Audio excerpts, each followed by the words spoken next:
Hello दोस्तों, आज हम संवैधानिक पीठ के बारे में चर्चा करेंगे। संवैधानिक पीठ क्या होती है, इसका गठन किस प्रकार किया जाता है।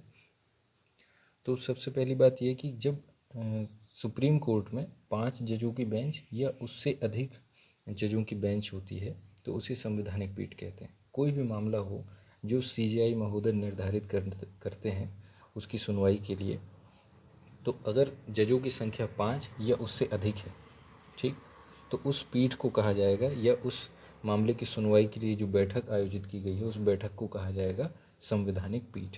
ठीक, इसमें 5 जजों की खंडपीठ होती है, सुप्रीम कोर्ट में होती है, ये बता दिया। प्रावधान क्या है?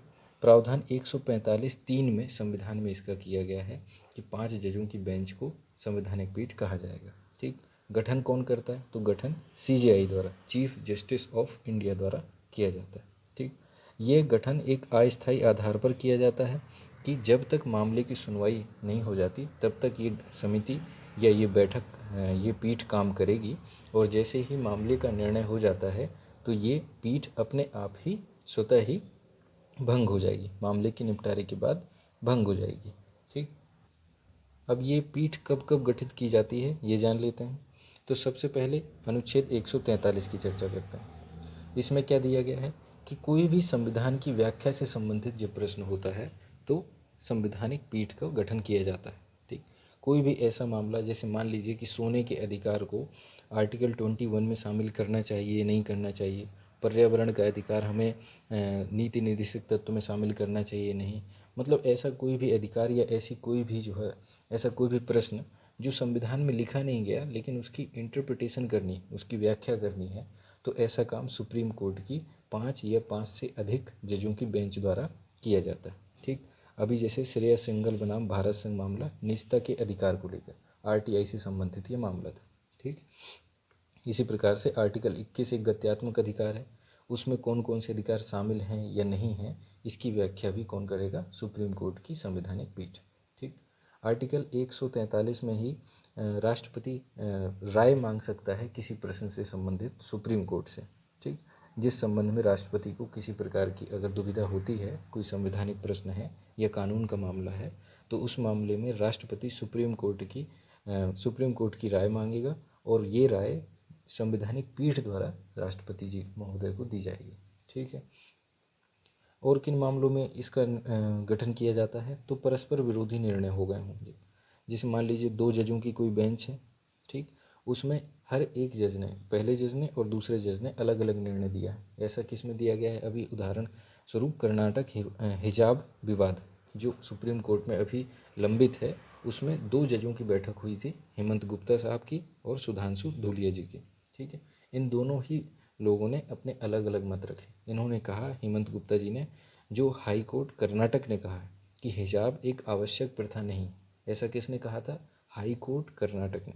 ठीक, ऐसा ही सुप्रीम कोर्ट के इन जज का कहना है कि हिजाब पहनना ज़रूरी नहीं है कि आप स्कूल जाएं तो हिजाब पहन के जाएं, वहाँ की जो यूनिफॉर्म है आप उसे ही पहनें, ऐसा इनका कहना है।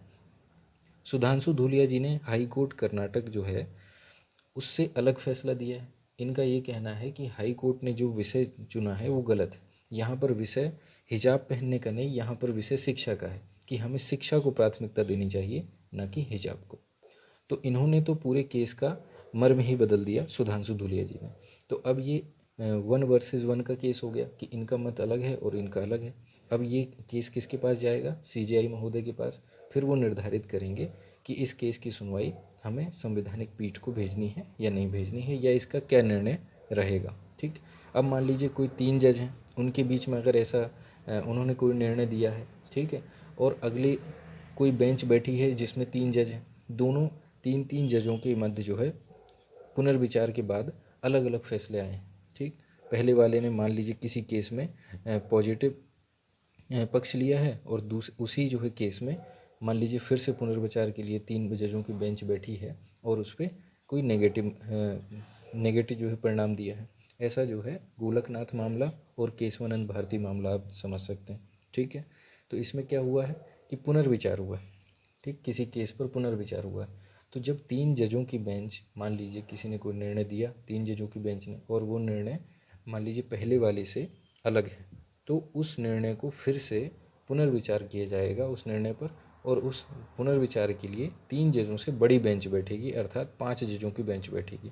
तो 5 जज या उससे अधिक कितने भी बैठ सकते हैं, लेकिन ये 5, 7, 9, 11 इस आधार पर ही बैठेंगे ताकि उसका कुछ फैसला आ सके।